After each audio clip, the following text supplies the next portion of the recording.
Assalamualaikum warahmatullahi wabarakatuh. Yang saya hormati para pembicara, Dr. Gatot, kemudian Dr. Siti Nadila Tarmizi, dan Dr. Anwar Santoso. Kehormatan bagi di Surabaya, beliau-beliau berkenan untuk hadir, men-share pengalamannya, dan ini suatu kesempatan yang luar biasa. Judulnya acara itu panjang. Saya sendiri kalau ditanya judulnya tidak hafal, itu prevention, strategi, dan lain-lain. Tetapi intinya pada siang hari ini sangat komplit, karena kita akan membahas secara medis, nanti Dr. Gatot, kemudian secara policy dari Kementerian Kesehatan Dr. Nadia, dan kemudian bagaimana safety, otorisasi pemakaian dan lain-lain dari Dr. Anwar. Jadi mudah-mudahan kita mendapatkan wawasan yang lebih baik tentang vaksin ini pada kesempatan siang hari ini. Mudah-mudahan acara berlangsung lancar dan bermanfaat bagi kita semua, menyingkat waktu, karena materinya sangat bagus. Mudah-mudahan kita dapat memahami dengan baik. Kesempatan pertama, Dr. Gatot, saya izin untuk share screen CV beliau. Ini beliau Dr. Gatot Sugiarto, lahir tahun 1960. Beliau terlibat banyak dalam penelitian, banyak melakukan publikasi. Beliau sekarang adalah dosen Departemen Ilmu Penyakit Dalam Fakultas Kedokteran Universitas Airlangga. Ini riwayat pendidikan beliau, jadi beliau merupakan sangat pakar. Beliau juga Satgas Imunisasi Dewasa PAPDI se-Jawa Timur. Menyingkat waktu, kami persilahkan Dr. Gatot Sugiarto. Terima kasih. Assalamualaikum warahmatullahi wabarakatuh. Bismillahirrahmanirrahim. Sekali lagi terima kasih pada panitia, khususnya Dr. Brahmana, yang telah memberikan kesempatan bagi saya untuk sharing sedikit tentang imunologi vaksin. Ya, mudah-mudahan tidak terlalu dalam. Karena kalau terlalu dalam nanti tambah mumet. Baik, seperti yang diminta, jadi nanti akan ini disclaimer saya. Nanti akan saya bahas tentang sistem imun sedikit, kemudian bagaimana vaksin itu, bagaimana vaksin bekerja dan bagaimana respon imunnya terhadap vaksin. Lalu yang sering dipertanyakan itu, efikasi itu apa tuh? Nanti ada istilah imunogenisitas, efikasi dan efektivitas. Nanti dengan dua pembicara yang selanjutnya, yaitu Dr. Nadia Tarmizi dan kakak saya Dr. Toto Anwar, insya Allah jadi lebih jelas ya. Baik, untuk tidak menghabis-habiskan waktu, mohon izin pada para guru besar dan senior sekalian, saya mulai. Jadi kita tahu bahwa lapisan pertahanan tubuh kita itu ada 3 lapis sebenarnya. Lapisan pertama adalah pertahanan fisik, mekanik, dan biokimiawi yang diperankan oleh kulit kita, mukosa, kemudian ada silia yang bergetar, refleks batuk, bersin, kemudian ada zat-zat biokimia misalnya yang kita dapatkan pada lambung, ada asam lambung, ada lisosin, dan sebagainya. Tapi kalau lapisan pertama itu bisa diterobos, maka di bawahnya ada lapisan kedua, yaitu imunitas alami atau kita sebut juga innate immunity yang sudah ada sejak bawaan, sejak lahir, disebut sebagai imunitas yang non spesifik, ya kurang spesifik dibandingkan yang spesifik itu maksudnya ya. Dan diperankan oleh banyak sel yang membentuk komponen seluler, yaitu makrofag, neutrofil, basofil, dan seterusnya. Kemudian ada juga komponen yang terlarut, ya, yang berupa sitokin, kimokin, dan sebagainya. Kemudian di bawahnya lagi barulah ada imunitas adaptif yang sifatnya spesifik karena memang benar-benar bisa membedakan itu jenis kumannya seperti apa, berespon secara spesifik juga. Sama, dibagi menjadi 2 juga komponen seluler, ada 2, yaitu limfosit B dan limfosit T. Limfosit T nanti ada 2 lagi, helper dan sitotoksik. Kemudian komponen yang terlarutnya adalah antibodi. Ya, jadi ini adalah gambaran di mana walaupun dibagi sebagai 2 kelompok besar, yaitu innate immunity dan adaptive immunity, sebenarnya antara mereka ini saling terjadi kerjasama. Ya, ini adalah komponen selulernya, ada yang memang murni bagian dari imunitas alami, ada yang juga ada di intersection seperti natural killer T cell dan gamma delta T cell, ya. Jadi sekarang kita lihat kalau ada kuman yang masuk itu sebenarnya respon imunnya bagaimana toh? Jadi selain secara langsung membunuh kuman, sistem imun alami itu juga mengirimkan informasi kepada sistem imun adaptif untuk membuat antibodi spesifik dan merangsang sel-sel spesifik. Ini kita lihat kalau ada infeksi kuman patogis menembus barier pertama, ya, dia akan dihadang oleh sistem imun alami yang merupakan barier kedua. Di sini diperankan oleh sel penyaji antigen yang bisa saja itu berupa sel dendritik atau makrofag. Kemudian setelah diproses, dia dipresentasikan kepada limfosit T helper. Nah, limfosit T helper yang teraktivasi kemudian nanti berinteraksi lagi dengan limfosit B yang akan diinduksi menjadi sel plasma yang menghasilkan antibodi. Nah, antibodi ini adalah antibodi yang spesifik terhadap kuman patogen. Sehingga nanti kalau ada invasi kuman patogen berikutnya, maka antibodi yang sudah terbentuk ini nanti akan bisa mengikat kuman tersebut sehingga dia tidak bisa lagi berikatan dengan reseptor spesifiknya. Istilahnya itu dinetralkan dan diinaktivasi, ya. Nah, tentu saja hal itu melibatkan kerjasama yang terus-menerus antara imunitas alami dan imunitas adaptif. Ini adalah komponen dari imunitas alami, ya, yang berupa ya tadi itu komponennya seluler maupun humoral.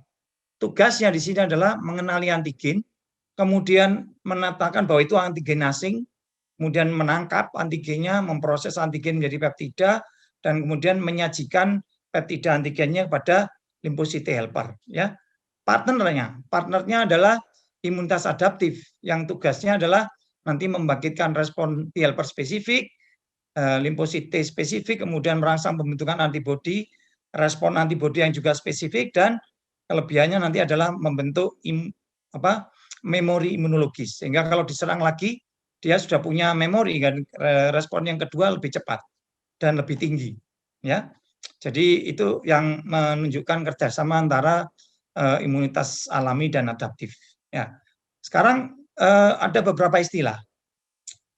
Ya, ada imunitas aktif dan imunitas pasif. Apa itu imunitas aktif? Imunitas aktif adalah kalau tubuh itu membentuk kekebalan atau antibodinya sendiri, dan biasanya ini diperoleh ketika seseorang sembuh dari infeksi atau ketika mendapatkan vaksinasi, karena tubuhnya dirangsang untuk membentuk antibodi sendiri. Sedangkan imunitas pasif adalah apabila tubuh tidak secara aktif membentuk antibodi sendiri, tetapi menerima antibodi dari luar. Biasanya diperoleh dari transfer dari ibu ke janin waktu-waktu masih di kandungan, ya, secara transplantasi atau melalui air susu ibu, atau juga melalui pemberian terapi imunoglobulin misalnya pada plasma konvalesen dan sebagainya. Jadi imunisasi adalah upaya yang dilakukan dengan sengaja untuk memberikan kekebalan kepada anak maupun dewasa sehingga yang bersangkutan dapat terhindar dari penyakit atau setidaknya tidak mengalami gejala penyakit yang parah. Itu tujuannya, ya. Nah, kita lihat ini imunitas alami ada yang diperoleh secara aktif maupun pasif, ya. Gambarnya adalah seperti ini, ya. Kalau yang pasif bisa jadi transfer melalui transplasenta atau melalui air susu ibu. Kemudian yang artifisial bisa juga secara aktif, yaitu setelah dipaparkan oleh antigen kuman secara sengaja, misalnya pada proses vaksinasi, atau secara pasif menggunakan injeksi antibodi ke tubuh. Ya, ini contohnya yang secara pasif. Jadi kalau misalnya kita menyuntikkan imunoglobulin ya secara intravena ke dalam tubuh pasien, misalnya pada terapi IVIG atau plasma konvalesen, kalau dia masuk, maka IVIG atau antibodi yang disuntikan itu masuk secara pasif, ya. Kemudian dia tentu saja akan ikut sirkulasi, dan kalau ada infeksi patogen berikutnya, maka antibodi yang sudah ada dalam sirkulasi itu akan menetralkan dan menaktifasi patogen. Ini semua kita dapatnya secara pasif tentunya karena didapat dari luar, ya. Kalau yang secara aktif seperti apa? Nah ini, yaitu dengan cara vaksinasi, ya. Nah kalau vaksinasi yang disuntikan adalah kuman yang sudah dilemahkan atau dimatikan atau bagian dari kuman yang kemudian sama nanti akan ditangkap oleh antigen presenting cells, ya, sel dendritik atau makrofag, berinteraksi dengan si sel T helper, kemudian limfosit B, dan menghasilkan antibodi spesifik. Persis sama seperti infeksi alamiah, tapi tentu saja ini tidak melalui proses sakit. Ya. Kemudian kalau ada infeksi patogen berikutnya sama, nanti akan terjadi netralisasi dan inaktivasi. Jadi seperti itulah, ya. Nah, kita juga mengenal respon imun primer dan sekunder. Kalau kita dipaparkan pertama kali terhadap antigen, maka respon imun itu akan merespon dengan imunitas primer, ya, sehingga namanya respon imun primer yang terutama diperankan oleh IgM, dan ini membutuhkan waktu yang cukup lama, 5-7 hari untuk terbentuknya antibodi, dan biasanya afinitasnya masih rendah. Tapi paparan berikutnya terhadap alergen yang sama atau antigen yang sama akan memicu respon imun sekunder yang terutama diperankan oleh imunoglobulin G dengan waktu yang lebih cepat, 1-3 hari, dan titer antibodinya jauh lebih tinggi, afinitasnya jauh lebih kuat. Nah, itu yang menyebabkan kenapa pada beberapa jenis vaksin itu diberikan dalam 2-3 kali suntikan, karena pada waktu yang pertama respon imun primernya diperankan oleh IgM tidak terlalu tinggi, tapi pada paparan yang kedua dan ketiga ini akan memicu respon imun sekunder di mana IgG-nya makin tinggi dan memberikan nilai yang protektif. Selain itu afinitasnya juga meningkat. Jadi manfaatnya vaksin diberikan dalam 2 atau 3 kali suntikan itu tentu saja untuk meningkatkan titer antibodi dan meningkatkan afinitas sehingga diharapkan nanti didapatkan antibodi yang protektif gitu ya. Nah, vaksin itu apa? Saya kira sudah tahu, umumnya mengandung zat antigen yang mewakili kuman penyebab penyakit, apakah virus atau bakteri, ya. Tapi biasanya yang sudah dilemahkan atau dimatikan, ya. Kemudian ini diharapkan akan merangsang sistem imun agar mengenalinya sebagai zat asing, lalu terpicu membentuk antibodi sehingga orang tersebut terhindar dari penyakit, ya. Selain itu akan memicu memori imunologis seperti yang tadi sudah saya sebutkan, ya. Nah, vaksinasi adalah upaya untuk meningkatkan kekebalan secara aktif, ya. Tujuannya untuk mencegah terjadinya penyakit tertentu pada seseorang atau pada masyarakat dan populasi. Kalau sudah mencapai herd immunity, nanti Bu Nadia akan cerita tentang itu, bahkan melenyapkan penyakit tertentu dari dunia. Dan itu sudah terbukti pada penyakit polio dan cacar, ya. Pada kondisi tertentu, misalnya, vaksin itu belum dapat sepenuhnya mencegah terjadinya infeksi, namun dapat diharapkan mencegah terjadinya penyakit dengan gejala yang parah atau yang kritis, ya, seperti kalau misalnya kita berhadapan dengan COVID saat ini, ya. Jadi ini adalah bukti bahwa vaksin itu berhasil melindungi masyarakat dari penyakit menular. Ini polio, yang ini adalah cacar, ya. Nah, sekarang kita menghadapi ancaman dari virus corona SARS-CoV-2, ya. Nah, kalau tidak ada obat sama sekali yang bisa diandalkan, belum ada yang terbukti sama sekali efektif untuk melawan COVID, lalu apa yang bisa kita lakukan, ya? Ya, yang tentu saja selain harus menjalankan protokol kesehatan secara ketat, sekarang ya kita harus mengandalkan vaksin karena protokol kesehatan secara ketat itu ternyata banyak dilanggar oleh masyarakat, ya. Walaupun ada PSBB dan sekarang PS apalagi namanya diperpanjang lagi itu, tapi ternyata tidak banyak mengubah perilaku masyarakat. Jadi tidak bisa kita hanya mengandalkan 3M atau 5M itu. Jadi untung alhamdulillah sudah ada vaksinnya, ya. Jadi kebutuhan vaksin ini sangat mendesak. Kalau biasanya untuk vaksin-vaksin yang klasik itu dibutuhkan 12 sampai 15 tahun. Masuk alhamdulillah dengan kerjasama berbagai macam pihak, vaksin untuk COVID-19 ini sudah bisa ada sejak 8 sampai 12 bulan, ya. Ya, karena apa? Karena tidak lagi mengikuti paradigma tradisional yang menunggu satu selesai fasenya baru menuju ke fase berikutnya, enggak. Ya, bisa dilakukan secara overlapping, ya. Dan ini membuktikan bahwa zaman sekarang vaksin itu bisa lebih cepat dibuat dibandingkan zaman dulu seperti polio yang membutuhkan 60 tahun, Ebola yang membutuhkan 15 tahun gitu ya. Dan beberapa vaksin yang lain sampai sekarang malah belum ada. Baik, jadi ini berbagai pihak sudah mencoba untuk menggunakan berbagai macam platform untuk membuat vaksinnya. Ada yang menggunakan virus yang dilemahkan maupun dimatikan, ada viral vector, ada yang nucleic acid, ada yang protein base dan seterusnya. Ya, ini gambarannya bisa macam-macam dan kita nanti lihat satu persatu. Tentu saja ada perbedaan antara kalau kita menggunakan virus yang hidup dengan virus yang sudah dimatikan. Ya, virus yang hidup tentu saja efikasinya paling tinggi.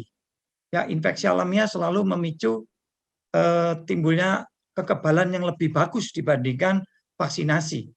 Ya, tetapi juga di sisi lain keamanannya paling rendah karena orang-orang dengan penurunan fungsi imun pasti akan bermasalah kalau dikasih vaksin yang masih hidup walaupun dilemahkan. Ya, karena itu kita bisa memilih yang non replicating.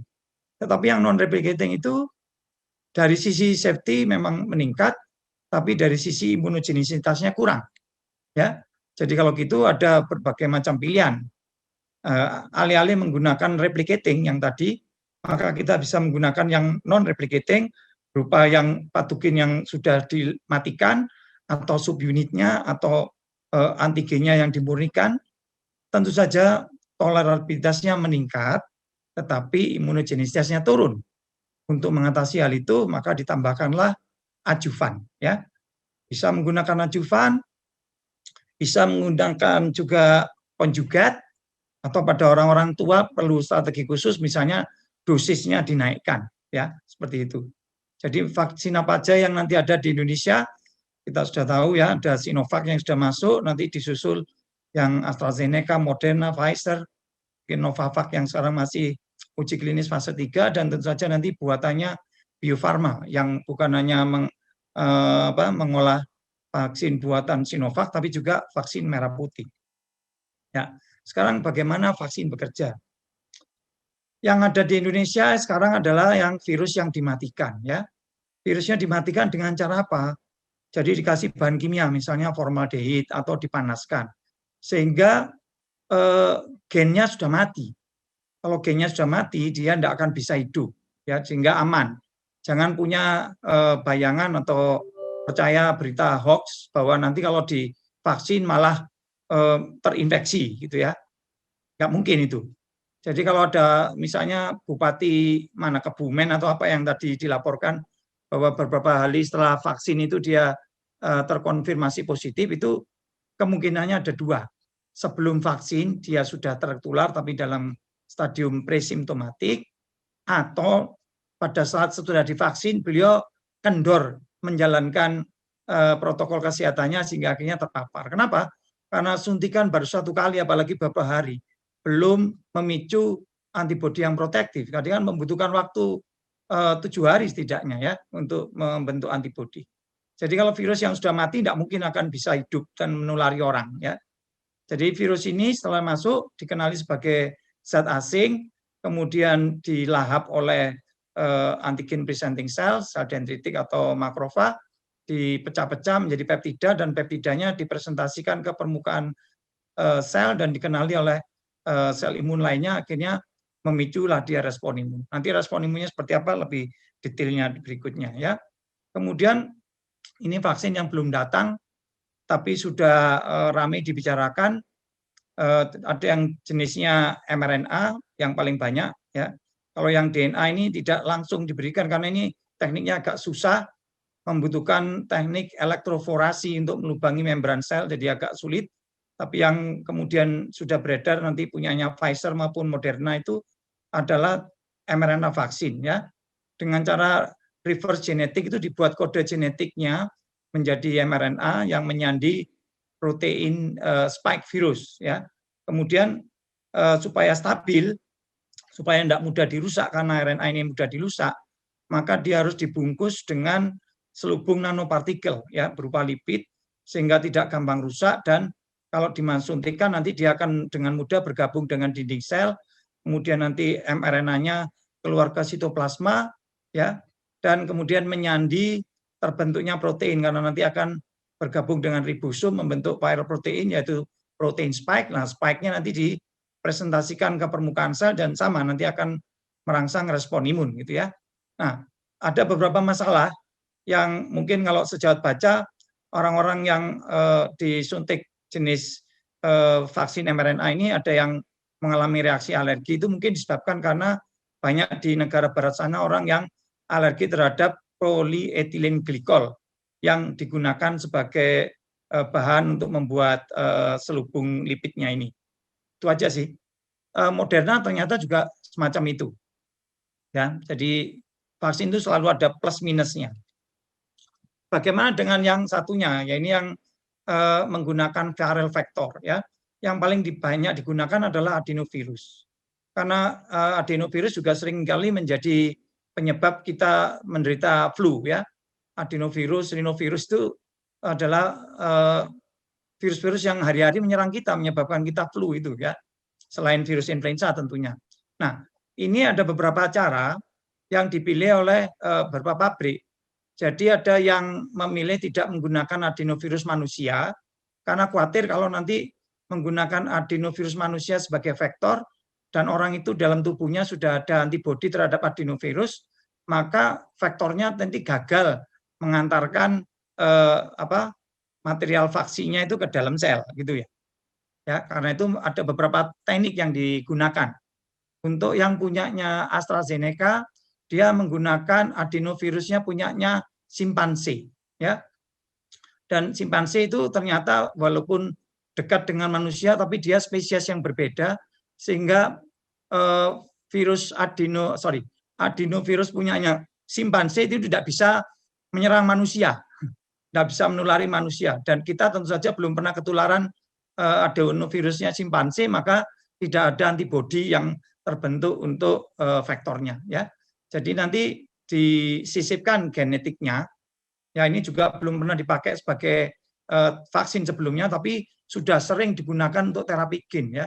Jadi nanti gennya itu disisipkan, kemudian nanti disuntikan ya, dan nanti adenovirus yang sudah disisipi gen ini nanti dicaplok oleh sel imun kita, ya nanti adenovirusnya dirusak. Nah, kemudian gennya nanti bisa masuk ke dalam inti, kemudian nanti dia menghasilkan mRNA untuk menghasilkan spike peptide-nya tadi, jadi sama. Ya, setelah dipresentasikan keluar, maka dia nanti akan merangsang respon imun. Tidak pernah ada terbukti gennya itu gabung dengan gen kita. Ya, jadi tidak ada itu. Jangan khawatir kalau nanti pakai vaksinnya ini gen simpansenya masuk ke kita kan kita berubah sifatnya menjadi simpanse gitu ya. Enggak ya. Itu adalah berita pelintir-pelintiran ya. Mereka yang enggak suka vaksin atau apa gitu ya. Jadi itu enggak benar. Ya. Kemudian ada yang lainnya, ini belum masuk Indonesia atau mungkin tidak akan masuk, tapi tekniknya adalah unik. Dia menggunakan vektor adenovirusnya 2 ya, punya manusia memang. Jadi adenovirus 26 sebagai vektor untuk suntikan pertama, maksudnya sama, jadi nanti kan mungkin karena sudah ada antibodi untuk adenovirus 26-nya ini, maka pada saat suntikan kedua dia menghindari gangguan adanya antibodi terhadap adenovirus 26, dia menggunakan adenovirus 5 pada suntikan kedua sebagai vektornya. Tapi dampaknya sama ya, seperti tadi, material genetiknya akan masuk ke dalam inti dan akhirnya menghasilkan mRNA dan akhirnya menghasilkan peptida dari spike protein dan akan memicu terbentuknya antibodi. Sama sebenarnya. Ya. Nah, nanti yang lainnya yang Novavax ini belum masuk ke Indonesia juga karena masih dalam uji klinis fase 3, dia nanti akan langsung menggunakan protein subunitnya yaitu spike protein. Ya. Jadi kemudian dibungkus juga nanti dengan partikel nano dan diharapkan dengan begitu dia ini tidak akan menimbulkan infeksi apapun karena sudah langsung berupa spike protein atau M protein maupun protein yang lainnya langsung bisa merangsang sistem imun untuk membentuk antibodi. Ya, jadi ini seperti tadi vaksinnya akan diberikan dalam 2 kali suntikan, sebab setelah suntikan pertama itu belum ada titer antibodi maupun afinitas yang protektif, baru 21 hari setelah suntikan kedua barulah ada respon imun sekunder yang menghasilkan titer antibodi netralisasi yang tinggi dengan afinitas yang lebih baik. Karena itu harus diupayakan 2 suntikan itu lengkap, dan sebelum ini mestinya ya tetap harus melaksanakan protokol kesehatan dengan ketat. Bahkan sampai terus ya, sampai selesai 70% orang di Indonesia divaksin untuk mencapai herd immunity. Ya. Jadi respon imunnya bagaimana? Setelah dia disuntik, maka material vaksin yang ada di dalam suntikan itu nanti akan berinteraksi dengan sel penyaji antigen, misalnya sel dendritik, kemudian dia nanti akan mempresentasikannya melalui MHC kelas 1 kepada limfosit CD8, kemudian diaktifkanlah menjadi sel efektor, yaitu limfosit T sitotoksik yang nanti akan berperan pada imun respon yang seluler. Ya. Selain itu nanti sel dendritik juga akan mempresentasikan melalui MHC kelas 2 kepada limfosit T CD4. Limfosit CD4 yang aktif juga akan membantu mengaktifasi limfosit CD8, tapi juga akan melalui produksi interferon gamma mengaktifkan makrofag.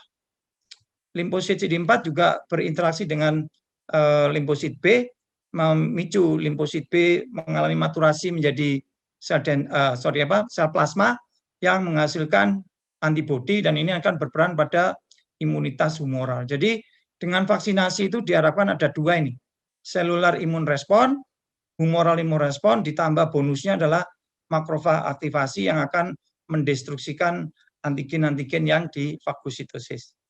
Ya, jadi harapannya nanti setelah disuntik itu nanti ada limfosit CD8 yang aktif, kemudian limfosit B yang akhirnya menghasilkan antibodi. Ya, jadi 2 ini. Yang limfosit CD8 akan mengeliminasi sel yang terinfeksi, sedangkan antibodinya nanti akan berimbas sebagai netralisasi. Kita berusaha supaya respon imunnya ke arah yang TH1, bukan ke arah yang TH2.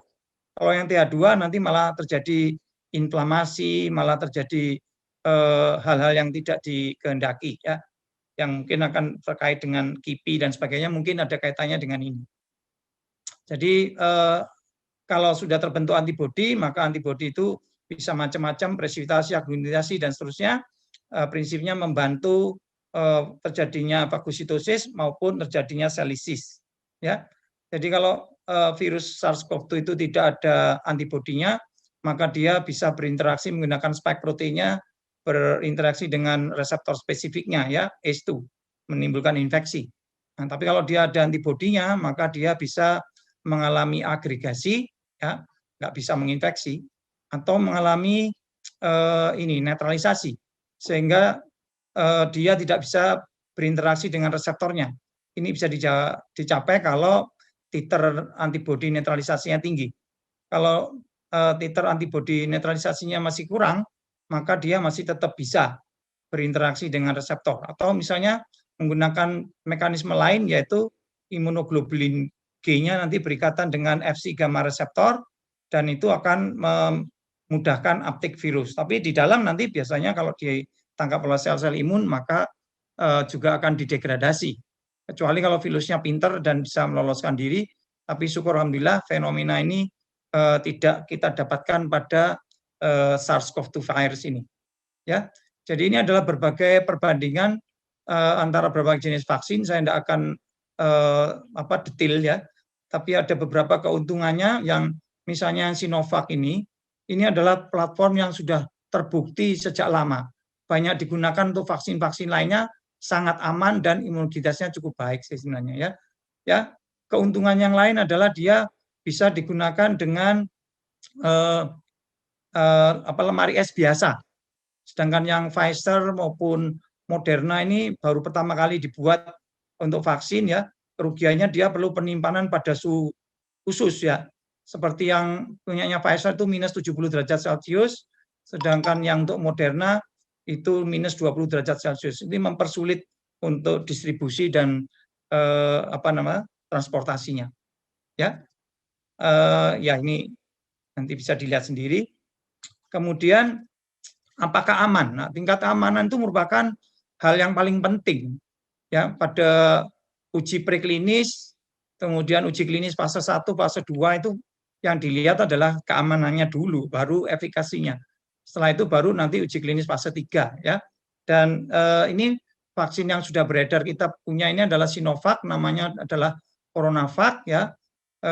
Dalam satu vial yang satu kali suntik, kandungannya adalah antigen dari SARS-CoV-2-nya, kemudian ada ajuvannya yaitu aluminium hidroksida, ada pelarutnya 1, 2, 3 ini, dan jadi tidak pakai tidak pakai pengawet ya, jadi lebih aman ya. Itu nanti akan diberikan untuk SDM kesehatan ya. Bagaimana? Apakah aman ya? Ini sekali lagi sudah diuji di fase 1, 2, kemudian pada fase 3 di Bandung, Turki, Brasil, Chili ya. Yang kita punya dari Bandung itu dilaporkan bahwa efek simpangnya itu umumnya ringan hingga sedang, frekuensinya 0,1% hingga 1% berupa efek simpang lokal seperti ini maupun yang sistemik. Jadi tidak ada yang berat ya, tidak ada yang aneh-aneh. Ya, alhamdulillah. Nah, sekarang apakah halal? Sudah ya, tidak perlu dibahas lagi karena sudah ada sertifikat halal dan suci oleh MUI pada tanggal 11 Januari yang lalu. Kemudian apakah efektif? Nah, itu tadi. Ini banyak yang memperdebatkan ini. Kenapa kita pakai yang rongsokan katanya? Dibilang kerongsokan ya. Kita lihat bahwa uji klinisnya itu digunakan pada individu sehat dengan usia 18 sampai 59 tahun yang di Bandung dan Turki. Yang untuk Brasil sebenarnya juga digunakan pada orang dengan usia lebih dari 60 tahun dengan atau tanpa penyakit komorbid, tapi laporan dari Brasil yang kita terima masih belum detail. Chili kemarin sudah juga mengeluarkan dan akhirnya dia mengeluarkan emergency use authorization, tapi detailnya juga belum tahu. Padahal dia juga digunakan untuk usia sampai 65 tahun ya. Dari Turki kita lihat efikasinya adalah 91,25, di Bandung ya kita lihat pada kelompok yang divaksin itu terjadi 7 kasus infeksinya. Sedangkan pada kelompok yang mendapatkan placebo terjadi 18 kasus infeksinya, dan dari situ bisa dihitung efikasinya adalah 65,3% ya. Nah, berdasarkan itu ditambah juga data-data dari luar negeri, akhirnya Badan POM mengeluarkan emergency use authorization ya. Jadi lengkap sudah, ada sertifikat halal, ada emergency use authorization sehingga akhirnya bisa digunakan ya. Imunogenisitas itu apa? Imunogenisitas adalah kemampuan suatu vaksin untuk merangsang timbulnya antibodi yang bersifat netralisasi. Untuk Sinovac tadi sampai 3 bulan kita sudah tahu angkanya 99,23%. Cukup tinggi. Efikasinya, apa itu efikasi? Efikasi adalah kemampuan suatu vaksin untuk menurunkan risiko terinfeksi atau risiko mengalami infeksi dengan gejala yang berat jika dibandingkan dengan kelompok yang tidak divaksin. Ya. Jadi ini hanya bisa dihitung dalam lingkup uji klinis, seperti yang dilaporkan dalam beberapa laporan interimnya ya. Nah, kalau efektivitas itu lain lagi. Efektivitas adalah kemampuan suatu vaksin untuk menurunkan risiko terinfeksi atau risiko mengalami infeksi dengan gejala yang berat jika dibandingkan dengan kelompok yang tidak vaksin tapi dalam dunia nyata. Dan ini baru ketahuan setelah kita melakukan vaksinasinya dan kita pantau ya, sampai berapa lama misalnya antibodinya bisa bertahan, apakah jadi 9 bulan atau 1 tahun dan seterusnya. Kemudian berapa persen yang setelah dilepas dalam dunia nyata itu terinfeksi atau enggak, barulah kita bisa hitung efektivitasnya. Belum tentu vaksin dengan efikasi tinggi punya efektivitas tinggi, karena situasi tempat dilakukannya uji klinis dengan negara tempat dilakukannya vaksinasi itu beda-beda ya. Misalnya adalah kepatuhan masyarakatnya, tingkat penularan yang terjadi di masyarakat seperti apa dan seterusnya. Saya kira mungkin nanti Dr. Nadia maupun Dr. Anwar akan bicara banyak tentang itu supaya pemahaman kita jauh lebih dalam ya, dan tidak ada persepsi yang keliru. Saya kira itu yang bisa saya sampaikan. Jadi kita sudah sampai pada tahap di mana vaksin sudah tersedia, sudah dinyatakan efektif, aman, mendapatkan sertifikat halal oleh MUI, mendapatkan persetujuan Emergency Use Authorization oleh Balai POM, didukung oleh ITAGI, kemudian juga Komnas Peneliti Obat yang salah satu anggotanya adalah Dr. Anwar Santoso yang nanti akan juga bicara bersama kita. Terima kasih atas perhatiannya. Mohon maaf kalau saya memakan waktu terlalu banyak. Billahi taufik wal hidayah. Wassalamualaikum warahmatullahi wabarakatuh. Waalaikumsalam warahmatullahi wabarakatuh. Terima kasih banyak Dr. Gatot. Luar biasa, kita menjadi agak paham, lebih paham dibanding sebelumnya.